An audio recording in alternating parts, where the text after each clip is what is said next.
Hey guys, welcome back to my channel. So in today's video, we are going to do a get ready with me, just to relax and talk about, few things that have been going around. So if you are getting ready or just want to have some background noise and just listen to me just go on and on and on and on, or once again, if you just want to get ready with somebody, I'm your girl today, yeah.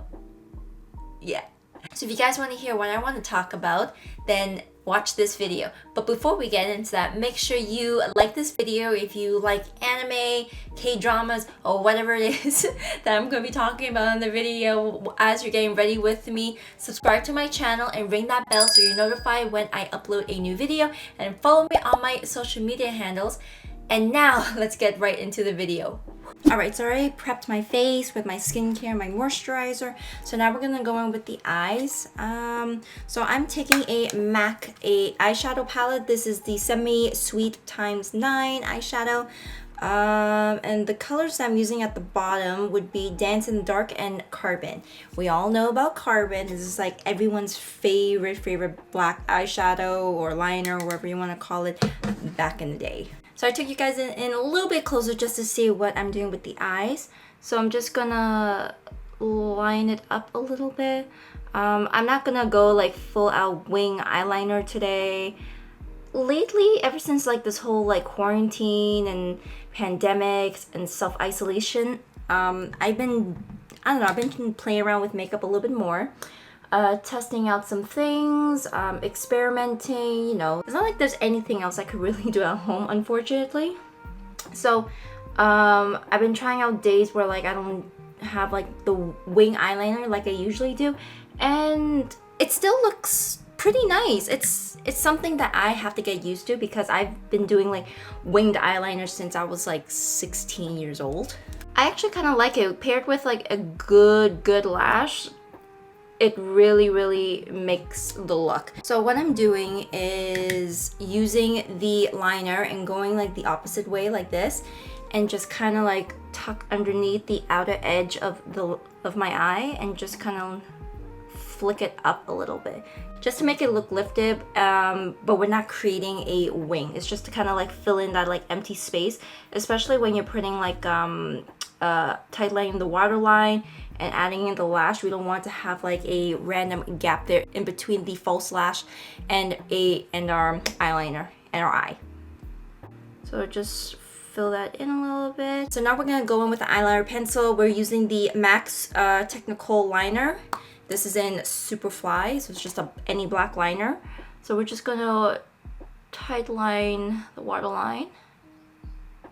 And a tip in case some of you don't know, that like after you tight line your eyes with the pencil, go in with an eyeshadow, like the black eyeshadow or any dark eyeshadow that you have, and pretty much just set that, because if you don't, it's gonna start smudging underneath your eyes and it's gonna look like you've been crying all day. I take the same two colors again just to keep the consistency and just set that eyeliner.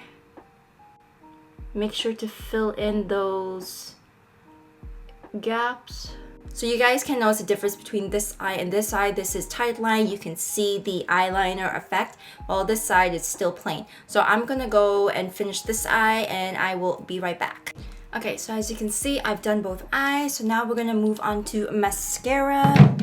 So I have my trusted eyelash curler. I'm using the Shu Uemura eyelash curler. This is my tried and true. It is so great. I've used like eyelash curlers from the drugstore in the past and they've done nothing for my lashes. I think they broke my lashes actually, and ever since then I've been so traumatic. I was like, nope, forget it. I'm not sure if they've gotten a lot better now because drugstore has been stepping up their game over the years, and I don't know how they are right now, but I don't want to risk it, so I've decided to stick to what I know. So as I'm curling my lashes, how's everybody doing? I know that this is still a tough time for a lot of people.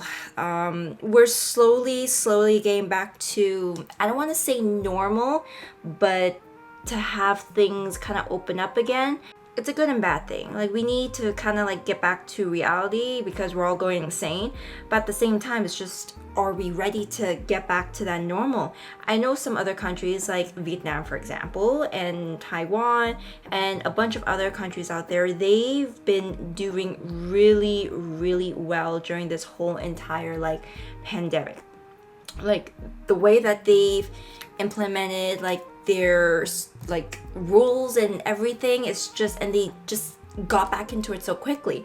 And obviously this is just like a hot topic for some people, where maybe we should take a page out of like their books to kind of like do the same thing, just to lock down everything, speed up the process, and then everything will be contained. And then on the other side, some people are saying, well, you're giving up your rights and all that stuff, like, which I get. I don't know, everyone has their own opinions about it. It's a very sensitive topic, especially when it comes to like politics and rights and freedom and all that stuff. But hopefully everything could kind of like get back to normal-ish sometime soon, because I'm going crazy right now. Like, I'm pretty sure everyone else is kind of in the same boat. And I've also seen, like, of course, articles and Instagram posts where everyone was at the Trinity Park. The moments the parks were open, of course, everyone was just there, just soaking in the sun, which I get it. Once again, it's just like everyone's going nuts, staying inside. Like, we needed some sunlight. But now they have like these circles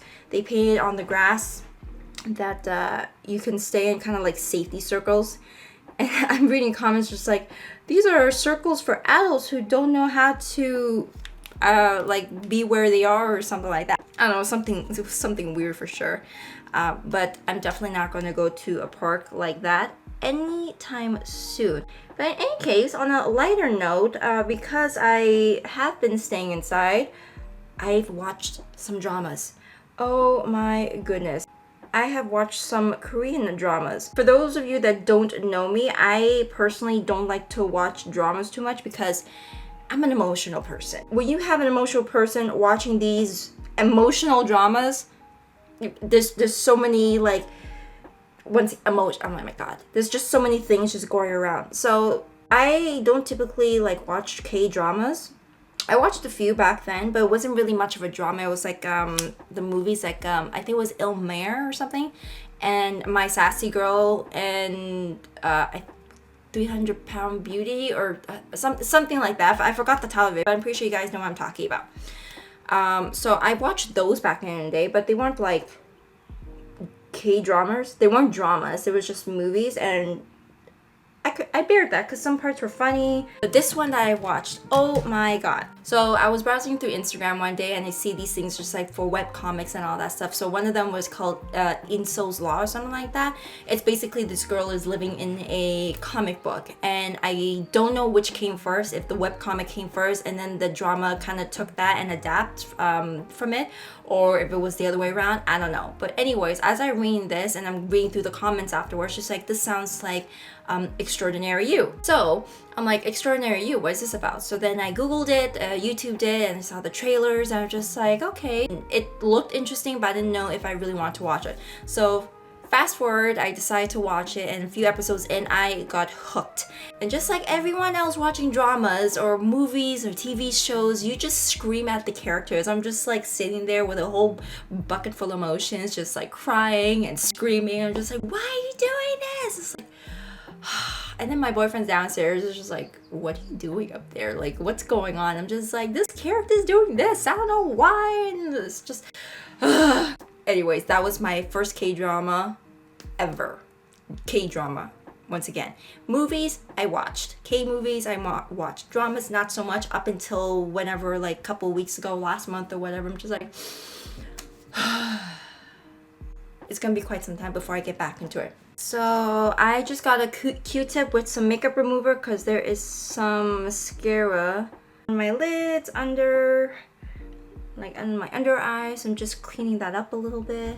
So now we're gonna go in with primer. I'm gonna go in with the Tatcha Silk Canvas, the liquid silk canvas, and we're gonna have one pump of that. So I usually like to massage between my fingers and then apply it just like so. And I don't like to like wipe it anymore. I personally like to pat it in now. I don't know, it's a different experience, especially like the makeup application. It was different, and I was like, I guess I should do patting motions from now on. And I do the same thing with skincare now. Once again, quarantine, self-isolation, it changes a lot. And also, I'm starting to use liquid and cream products for my contour now. I never thought I would ever do that, but here we are. So we're gonna have this sit for about a couple minutes or so. And then I'm going to be going in with several products actually for certain areas on my face and all that stuff. Okay, so I had to adjust this a little bit because I was going through the footage. I'm like, yeah, I need to kind of raise this a little bit or whatever. But I hope this is a little bit better for you guys. Alright, so the primer's been staying around for a while. The first product I'm going to go in with first is the Hera Cushion Foundation. This is in number 25 Amber, and this would have been great for me if I didn't go tanning. So now it's a little bit light, and also the finish of this is very matte. It's velvety. It's so nice. So because of that, I had barely baked or anything underneath like my eyes, my nose. Like this is great if you were to use all over the face, but unfortunately this and this don't match. It ain't gonna match. So for the rest of my face, I'm gonna use different products for that. I'm gonna mix, but first we're gonna go in with Hera, and I'm gonna do a couple of pumps, I guess I would like to say, and we're gonna go in. And oh my gosh, if you guys can get your hands on this compact, like the cushion foundation, it's so good. It makes you look so flawless, and once again, it keeps you matte. It will do some creasing underneath the eyes, but we're going to go in with concealer and a little bit of powder to prevent all that. But come on guys, do you not see this? It is so good. Like, it really gives a smooth canvas. I was never really into cushion foundations until a couple of months ago. And this being my first one, I'm like, I could see why a lot of people really like cushion foundations. So this one in particular, this is a medium buildable coverage. It's medium to full, I would like to say. So it's not immediately full, but you could definitely build it up because I have like a pimple scar around there, and it did cover it up, and you could definitely build up the coverage, and it's definitely great around the pore area because my nose looks so flawless right now. So anyways, other than the whole K-drama thing, I heard news of a Inuyasha sequel. Oh my god. So one of my top animes is not only Sailor Moon, for obvious reasons, because I grew up with Sailor Moon, of course. But besides that, I am a Inuyasha fan. I love Inuyasha. So when I heard there was a sequel, I'm just like, definitely gotta watch that. The poster on its own, I was just like, okay, Inuyasha, Shishomaru, and there's like three other like characters like in their teens. And first I'm thinking, Naraku? Cause one of the girls looks like Naraku with the long black hair, and the other one kind of looks like Moroku.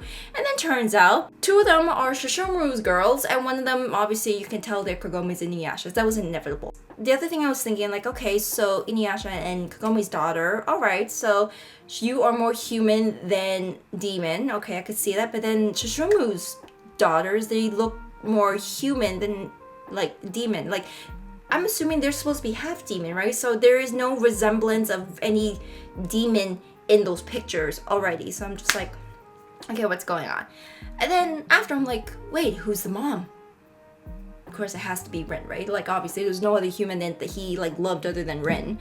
And then I'm just like, wait, hold on a minute, Rin's a child.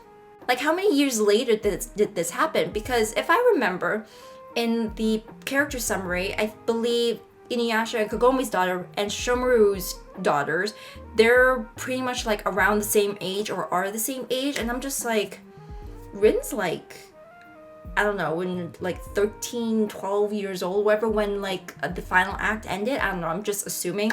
And then Kagome, obviously she graduated high school, so she would have been 17, 18 years old. So I'm like thinking, okay, back then, like the feudal days, I'm assuming like women had to bear children at a young age. I think maybe 16, 15, I don't know. They're age of like childbearing years at the time. So I'm thinking Rin obviously must have like grown up and whatever, decided to like go with him. So she must have been maybe 16, 17, late teens or whatever, maybe, when she like had Shishomuru's babies. And then obviously Kagome would have been her early to mid 20s or whenever for all this to happen, because Shishomaru, hold up, we ain't going to call Chris Hansen's on this, okay? I'm just like, okay, so this obviously taken up years later for these three girls to be roughly the same age. And then all of a sudden I see the other thing is just like Kagome and Shishomaru's daughter barely know her parents. I'm like, what happened to them? What the heck? One of Shishomaru's girls goes back to modern day Japan. I'm just like, okay, there's a lot of things going on right now. I don't know how to like take this in. Okay, so before I start blabbering on about this again, I'm gonna go in with the Laura Mercier Tinted Oil-Free Moisturizer. This is in 2W2. Now, usually the foundations that I use are mattifying, but lately I like to have a little bit of radiance in here. So the foundation I'm using is the Giorgio Armani. The Power Fabric is my tried and true. This is in shade 6. It's a little bit too dark for me. And then number 4.5 is a little bit too light. And the fact that they're both mattifying, I was just like, I'm not really in the mood for mattifying right now. I've been into like glowy, kind of natural-ish foundations, or like looks, sorry, in a way. So I still like a mattifying foundation, and because this is a tinted moisturizer, it can kind of balance the two out where it's not too dark on me and it's not too light, and it can also give me kind of that like glowy, healthy look as well. So I just mix those two together and just take any foundation brush and just go in like that. I just dot that on and blend it out, and I don't know if you guys can see, but it's definitely giving a coverage. It's giving like a nice healthy moisturized like glow to me. So sometimes I'll go back in with the puff just to kind of like blend everything up here, just to blend it a little bit more, just to ensure there are no lines or anything like that. So now I'm gonna go in with a beauty blender, just pat around, just to make this a little bit more airbrushed. And as you can see, it looks so nice. Definitely looks like blended out, airbrushed. And because I used the cushion foundation, I don't need so much concealer underneath my eyes. Like, I have a little bit of dark circles, but it's not so much that I need to kind of blob it. And that's the other thing as well, like I stopped doing like all these Instagram videos of how to do your concealer and everything. I'm just here like, you don't need that much. And after like looking at like globs here and here, and I'm just like, now lately I'm starting to cringe a little bit. Especially when you already have like flawless skin. I personally don't believe you need to put like that much under there. So lately I just put like a little bit and then blend it out, and it stretches pretty far. I think that's like the most shock news I've had like all year. It's like, oh my god, Rin and Shishomaru. Okay, so before we continue, I'm going in with the Shiseido, the Synchro Skin Concealer in 202 Light. And like I said, you just need a little bit. So I'm just gonna go in like that. Same thing over here. And probably just a little dot on the end right there. So next I'm gonna go in with the Jeffree Star Concealer just to help brighten it up a little bit on the inner corners. Because the Synchro Skin Concealer, it really helps to fill in like those lines and everything, my fine lines. And the Jeffree Star Concealer, like I don't know, like these two work pretty well together, and I was really shocked about that. So now we're gonna go in with the sponge. This is the Prima Luxe sponge. This is just a microfiber sponge, and we're just gonna go in, dot, dot, dot, dot, dot. Really concentrate on the inner corner there because we are brightening that section up. And then slowly stretch it along, right there. Because we're mainly concentrating right underneath the eyes, where our fine line is and a bit of dark circles, and then stretch it down a little bit. Push it into the skin, and this is what I mean, like it is brightening up that section very well. So all you just need to do is just kind of like spread the rest of the concealer out, just blend it out, and it'll give you a very, very nice natural brightening look, because we don't need like this whole, because every time I watch someone do it nowadays and I see like this giant triangle, I'm just like, well, if you're doing a giant triangle and then you're panning it in, it's just gonna spread out even further, and or if you concentrate around there and all that product, it's just gonna look like really cakey, and that is not a cute look at all, in my opinion. So after that, so for me, right after I do this, I go in with a translucent powder. I'm gonna take my beauty blender, pat a little bit in the translucent powder. I'm going with the Laura Mercier translucent, cold favorite, and have a paper towel in front of me. I'm just gonna dab the excess and then go right underneath the eyes, just a little bit. We don't need so much of that, just a little bit. I also don't like to bake. At first when the trend came around, I was like, oh my god, like this looks great and everything. And then after when I go outside, I'm just like, why does my face look like this? So I personally don't like baking. I'll take a small amount of the translucent powder and then dab off the excess and then pat it onto my skin, and I go little by little just to see how much I need and everything. I'll concentrate most of this on the sides of my nose and under the eye, only because this needs to set from the fine lines, and also I usually get oily here. Another thing as well, when you are setting your under eyes to look down, like your face should be tilted down and all the fine lines should be filled in and everything should be set, and we won't be setting the fine line. And also sometimes I'll flip over to the clean side of the beauty blender just to soften that out a little bit more. Because there's powder on one side of the beauty blender, I don't want to constantly push that in, so I want to kind of like help diffuse that a little bit. So now we're going to do the same thing on this side. So now I'm going to go in with the Sigma 3D HD brush for highlighting my nose. And it's just gonna blend this out right here. You can see it's like a very seamless blend, and I don't know if you guys can tell on camera or not, but like this right here is very, very flawless right now. Once again, if you guys can get your hands on like the hair compact, do it. And it's the black cushion. Okay, so now we are going to contour. So I'm going with the NARS Radiant Creamy Concealer. This is in Almond, or Almond, whatever you pronounce it. And we're just gonna go in right under the nose, so. So this is the Maybelline Instant Age Rewind. This is in Caramel. So I use this to kind of buff everything out as well. So I don't really blend out my nose contour till afterwards. So I'm gonna go in and contour my face.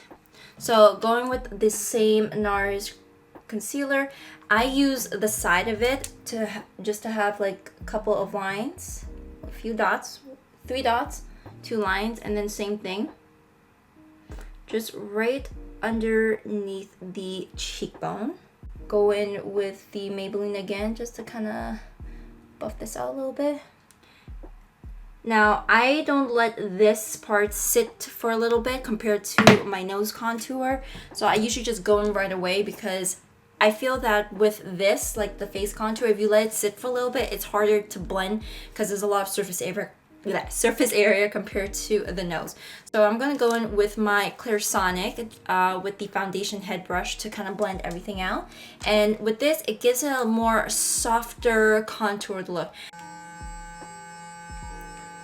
So circular motions and then blend this upwards. And then into the hairline. So I like to going back and forth, like inwards and outwards, just so it looks more natural. And I usually like to do this right underneath my cheekbones, because if you do it any lower, it's gonna make your face look longer.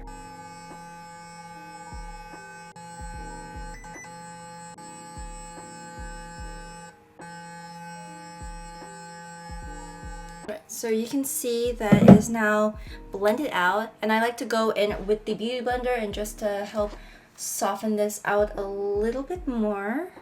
Take away some of that excess right there. And then also to blend the highlight basically underneath the eyes with the contour. As you can see, it diffused quite a bit. Gives it a more softer look to it. And we're gonna go with powder anyways to kind of help deepen this out a little bit and to give it more dimension. So now we're gonna go in with the Sigma brush. It is the Large Fluff, the E50.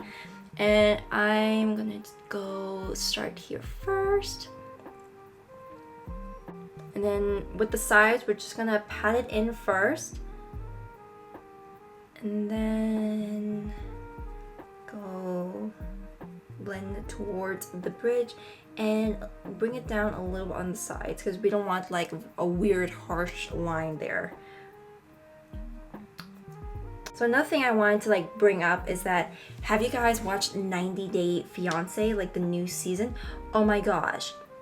So at first, like I feel like the seasons have gone weirder and weirder like over the years. Like the first one was really sweet, and then as the seasons went on, I'm just like, what the heck is going on here? And the couple I like to talk about right now is Big Ed and Rose. So Big Ed and Rose, that was the most cringy couple for the season, especially like the way he's been treating her. It's just like, the heck is going on here?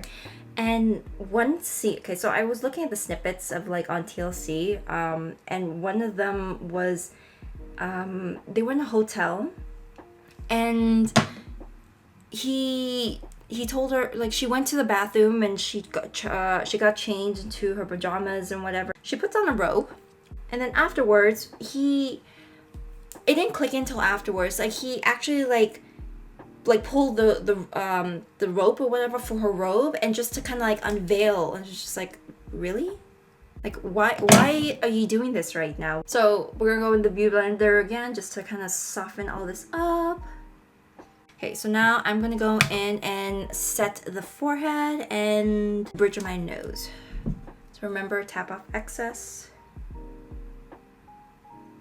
Okay, so now we're just going to set the bridge right here, set that highlight.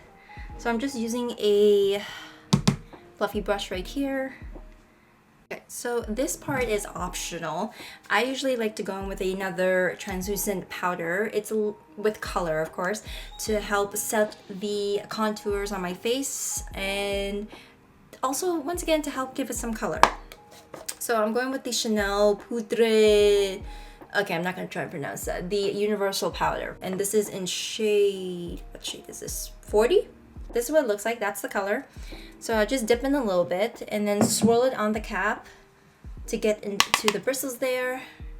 Tap it off, and then we're gonna go in and set the cream or the liquid contour right there. So anyways, as I was saying with Ed and Rosemary, it's just everything he does, it just seems so creepy. Like, why would you even like just open up her veil like that? Her veil, oh wow, her robe, just to like see what she's wearing underneath on national television? Like, really, my guy, really? And I just feel like that's a little bit weird and kind of disrespectful, because like, you just went in, you didn't even bother to like ask or anything, and she didn't even do it out of her own will. She just went in to do it. It was just like, God, this is so cringy. So now I'm gonna set my nose contour. I'm just gonna take this like random tiny fluffy brush and dip into that same translucent powder just a little bit and just set that as well. So I personally like dimension. I'm sure everyone or a lot of people like to have dimensions in their when doing their makeup. I am no exception. I like some dimension as well. As like we're gonna go in with a slightly darker shade as well, in a little bit. So this is just to help set that. And then once again, we're going in the darker color to deepen it up a little bit, give it more dimension there. But yeah, so I don't know, that's just like my opinion. I don't know if other people think that way as well about Ed, or when you're watching it. It never crossed my mind the first time I was watching it, and then afterwards I'm just like, wait, hold on a second. Why would you even do that? And progressively it just went on and on, especially when he gifted her lingerie and mouthwash and other stuff. Just like, that's a little bit disrespectful. So now I'm gonna go in with the Smashbox the Cali contour. I'm going with the contour shade. I'm pretty sure it's just called contour. And I'm going with a angled brush right here, and we're just going to deepen that up a little bit. Yeah, so I don't understand why, like, the girl never saw lingerie in her life, and like I'm pretty sure she was terrified the moment she saw it. And also when he's just like, oh, do you want to try it on, or you don't want to try it on, or something along those lines. The girl's just, you can tell she is uncomfortable. Like, no doubt about it. She is really uncomfortable. She doesn't want to wear it, especially like she's never like seen it before. Like, she's just like, what the heck is this contraption right here? Like, I don't even know how to wear this, put this on, whatever. And he's just like, you want to wear it? You want to try it on? It's just like, ugh. So now I'm gonna go with a angled brush for, again, just to deepen up the sides right here, give it some more dimension. I was kind of keeping up with the show a little bit in terms of like Ed and Rose, and thank God she is not with him anymore. This poor thing. It didn't look like he really was engaging with like her family, with her son. She told him multiple times that she wants kids, it's her dream and all that stuff. And then all of a sudden you just decide like when you go there to tell her like, oh yeah, I'm having a vasectomy. You couldn't tell her from the get-go. It's just things like that. I'm just like, my guy, are you kidding me right now? You couldn't have said anything? Alright, so now I'm going to further highlight my nose a little bit. I'm just going to grab a fluffy brush, and with that same palette, we're going to go in with the highlight shade. Just take a bit, dab off the excess, and then we're going to go in on the tip of the nose just to emphasize that a little bit more. Emphasize the tip of the nose, and then we're going to go on top of the bridge, of course. And then what I like to do is kind of blend the sides further so it doesn't look like a harsh line or anything. This is also optional. I go in with a flat brush like that.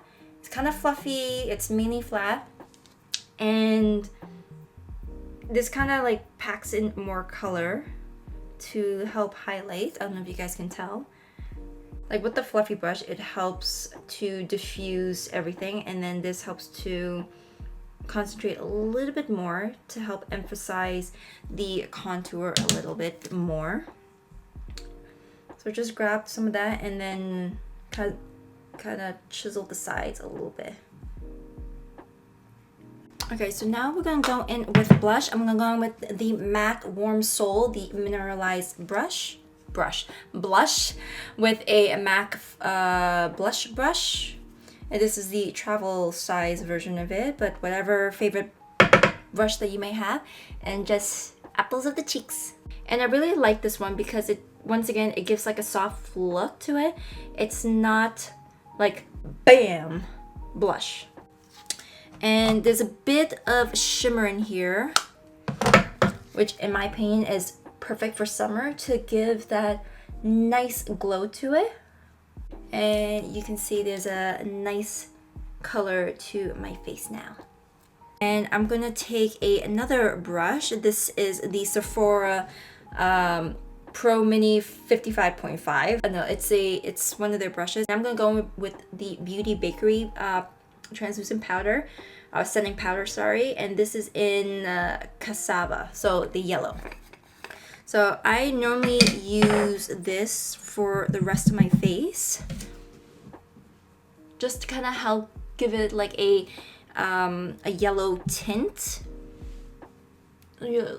tone to the rest of my face as well. So I'm just set underneath the cheekbones a little bit to help define it a little bit more. Now we're gonna start highlighting the nose a little bit right there. So I grab a tiny pencil brush and I'm dipping it into the Benefit Cookie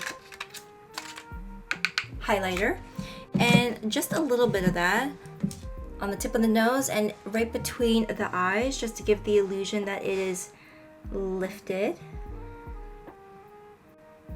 And just kind of blend that down a little bit. As you can see, it does look a lot more lifted. So I'm just gonna do my hair, fill in my brows a little bit, put on some lashes, and just set the rest of my face with setting spray, and I'll see you guys in a little bit. So this is the final look. I'm pretty sure you guys saw it in the intro already. I hope you guys had fun just hanging out with me, you know, talking about these things, and, you know, just listen to me ramble and ramble and ramble, just like I normally do. And I hope to see you guys in the next one. Bye!